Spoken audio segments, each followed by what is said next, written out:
काय झालं दशरथ? वडापाव नाही गायच्या आई गेली वडापाव आणायला गेली मम्मी तुझ्या. आजा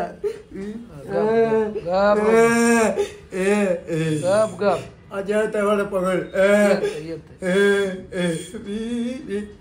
येते गप रोड नको. आजा आजा कुठे वडापाव आणाय घेत गेले गप वडापाव आणतो गप. भाव आता आजाकडे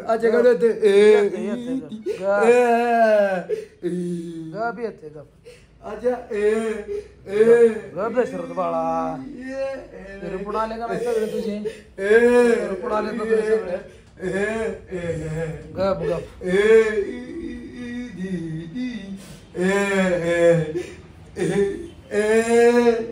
गप बाळा. आजा येत आजा कुठे मित्रांनो आता जी आई गेलेली आहे जी आई त्याला भेटायला आलती. गप झोप आजा गप झोप. निकाल जाऊ जाऊ जाऊ. आजा झोप आपण. आजा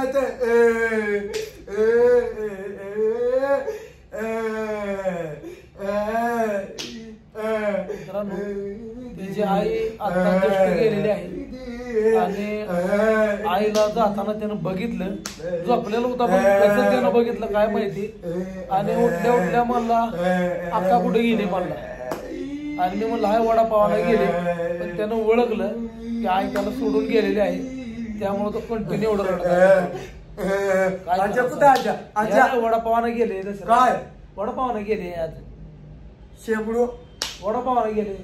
शेंबडू पण गेले वडापावाला. काय वडापावाला बाबा आजा हा येत शिवानी शिवानी वडापाव हा शिवानी पण गेली वडापाव आणायला.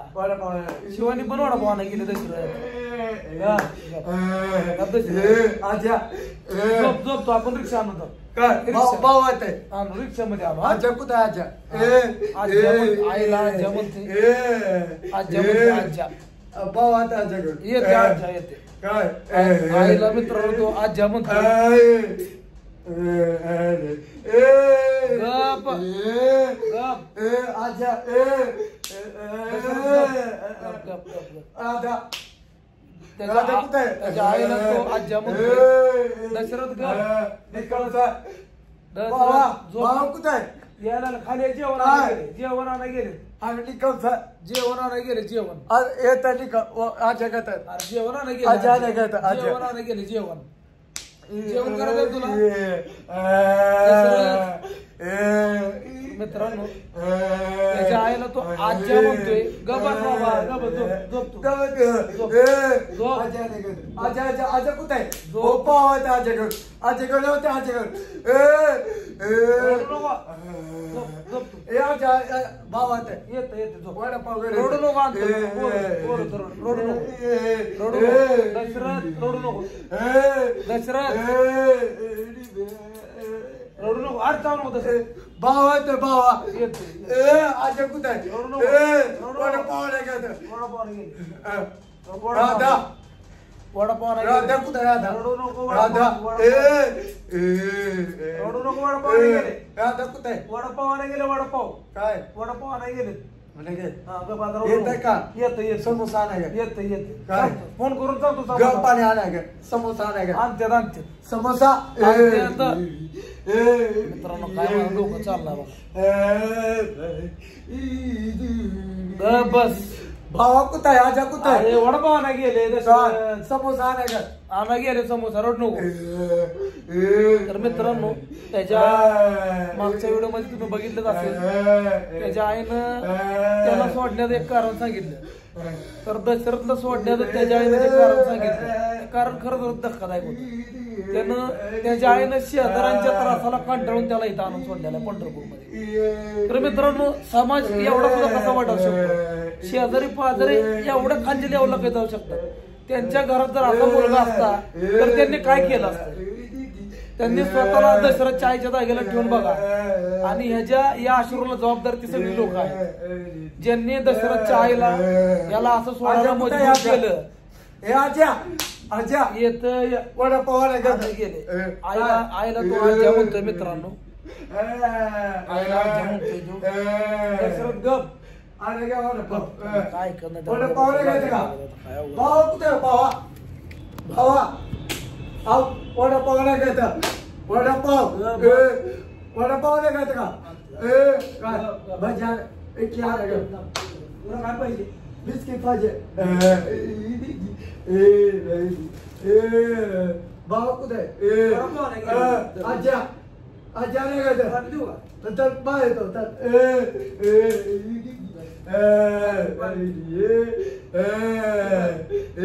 पाणी पी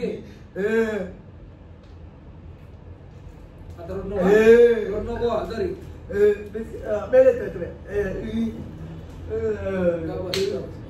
आज्या शांत हो. आज्या कुठे जे वडापाव गेलो झोपतो आज्या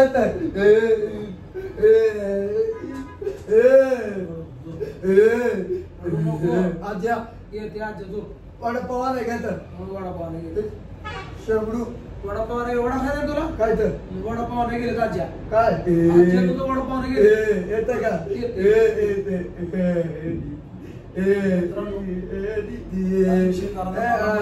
चला ना बाबा अशा प्रकारे तुम्ही पाहू शकता वडापाव नाही खायचं का अरे वडापाव नाही गेले काय भज्या नाही का भज्या भज्या नाही का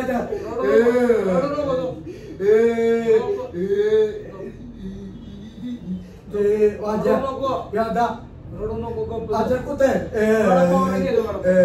आजा कुठे मित्रांनो त्याच्या आईला आज्या असं नावानं बोलवतो आणि त्याची आई आली त्याची आई बसली बरेच अशी आमची चर्चा झाली बरेच असं त्याच्या आईची बोललो मी पण मित्रांनो ज्यावेळेस त्याच्या आईनं कारण सांगितलं दशरथला सोडून झालेलं कारण त्यांनी हे सांगितलं दशरथ 2 मिनिटं गप कुठं काढतोय मी 2 मिनिटं आजा कुठे वडापाव नाही गेले वडापाव नाही घेत समोसा नाही तर त्याच्या आईनं सांगितलं की शेजाऱ्यांच्या त्रासाला कंटाळून त्याला आम्ही सोडलेला आहे कारण याला ओरडायची वगैरे सवय आहे आणि हे ओरडा लागल्यावर त्याचे शेजारी पाजारी यायचे की आमची पोरं आता शाळेतनं दमून आल्यात आमच्या सासऱ्याला आमच्या नवऱ्याला बीपी शुगरची गोळी आहे तुम्ही का आम्हाला त्रास देताय असं करून त्याच्या आईला टॉर्चर केलं आणि दुसरी गोष्ट त्याचा वडील दारू पितो आहे दारोडा आहे याचा वडील आणि आई काबड कष्ट करून याला सांभाळत होती पण आई कामाला गेल्यानंतर ह्याला काही लोक मारायची त्रास द्यायची शिव्या शिकवायची याच्यामुळं ह्यो बिघडलेला आहे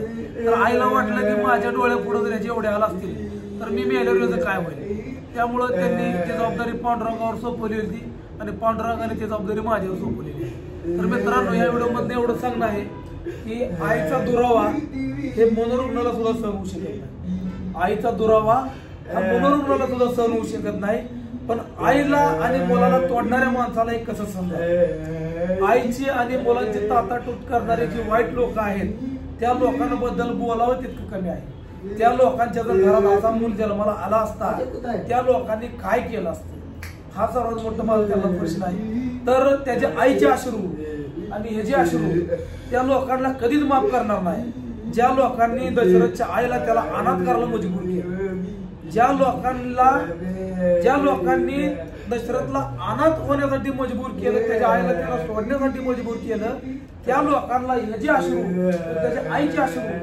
उभे जन्मात कधी माफ करणार नाही आणि त्यांची कर्माची फळं त्यांना एवढ्या ह्याच जन्मात भेटणार आहे दुसऱ्या जन्मात भेटणार नाही कारण वर हाऊसफुल झालेला आहे जे काय फेडायचं आहे या हाताने करायचं या हाताने फेडायचं आणि त्या लोकांना एवढं सांगणं आहे जगातलं सगळ्यात मोठं पाप तुम्ही केलेलं आहे तुम्ही भले कुठल्याही देवाला जाऊन पाया पडा पण हे पाप तुमचं माफ होणार सगळ्यात जगातलं मोठं पाप म्हणजे एक अनाथाचं तळताड घेणं एक आईचं तळताड घेणं ते पण माय लेकराची ताटात तूट करून तळताड घेणं हे पाप तुम्ही कुठल्या जरी देवाला गेलं तर तुमचं पाप फिरत नाही जगातलं सगळ्यात मोठं पाप तिथल्या लोकांनी केलेलं आहे आणि त्या पापाची शिक्षा देव त्यांना देण्याच्यावर राहणार नाही दशरथचे अश्रू त्याच्या आईचे अश्रू या लोकांना कधीच माफ करणार नाही एवढ्यामध्ये एवढं सांगणं होतं मित्रांनो त्याची आई आले त्याच्या आईनं बरेच अशी माहिती आपल्याला सांगितली का त्याच्या आईनं त्याला सोडलं हे सुद्धा माहिती सांगितली तर त्याच्या आईवरती खूप दडपण आहे त्याच्या आईवरती त्रास आहे आणि हृदयावरती दगड ठेवून त्याच्या आईने त्याला सोडले पण दशरथचं संगोपन मी माझ्या पद्धतीने करतोय मित्रांनो आता ही तर पहिल्या महिन्याची ट्रीटमेंट पूर्ण झालेली आहे आता इथनं पुढे डिस्चार्ज वगैरे झाल्यानंतर परत दुसऱ्या महिन्यात 13 तारखेला पण ही ट्रीटमेंट आपल्याला पुन्हा करायची आहे पण त्यावेळेस जीवाचा धोका नसणार आहे आणि ती ट्रीटमेंट आपण सोलापूर किंवा पंढरपूरमध्ये एखाद्या न्यूरो सर्जनच्या माध्यमातून करू शकतो. तर पुण्याला यायची काही गरज पडणार नाही. पुढच्या महिन्यापासून पंढरपूर किंवा सोलापूरमध्ये न्यूरो सर्जनच्या मदतीने हे आपण ट्रीटमेंट करू शकतो. तर दशरथला सांभाळणं खूप गरजेचं आहे माझ्यासाठी. हा व्हिडिओ इथंच थांबवतो. आणि एवढं सांगणं आहे, प्रत्येक महिन्याला ट्रीटमेंट राहणार आहे. तर नक्कीच यथाशक्ती मदत करत जावा. स्क्रीनवरती हेल्पलाईन नंबर आहे, तुम्ही तुमच्या पद्धतीने मदत करा. प्रत्येक महिन्याला दशरथचा 50,000 रुपयाचा आपल्याला हॉस्पिटल खर्च आहे. तर अनाथाचा जीव वाचवायचा एक प्रामाणिक प्रयत्न करतोय. कृपया करून यथाशक्ती मदत करा हीच कळकळीची विनंती करतो. हा व्हिडिओ इथंच थांबवतो. लवकर डिस्चार्ज झाल्यानंतर आम्ही सुद्धा पंढरपूरला जातो. जोपर्यंत तुम्ही हा व्हिडिओ बघत असाल तोपर्यंत दशरथचा डिस्चार्ज झाला असेल आणि आम्ही पंढरपूरला असू. तर मित्रांनो, प्रत्येक महिन्याची मदत ही तुमच्यामधून शक्य होणार आहे. युट्यूबचं पेमेंट आणि बऱ्याच अशा गोष्टीत मी ऍडजस्ट करतोय. पण तुमच्या मदतीची गरज आहे. यथाशक्ती मदत करा. नक्कीच त्या अनाथाचा जीव आपण वाचू. आणि एवढंच सांगणं व्हिडिओ मध्ये मित्रांनो, जय महाराष्ट्र, रामकृष्ण हरी. आणि मित्रांनो, मला आता शब्द सुचत नाहीये, काही चुकला असेल तर माफी. असा मित्रांनो हा व्हिडिओ मी इथंच थांबवतो.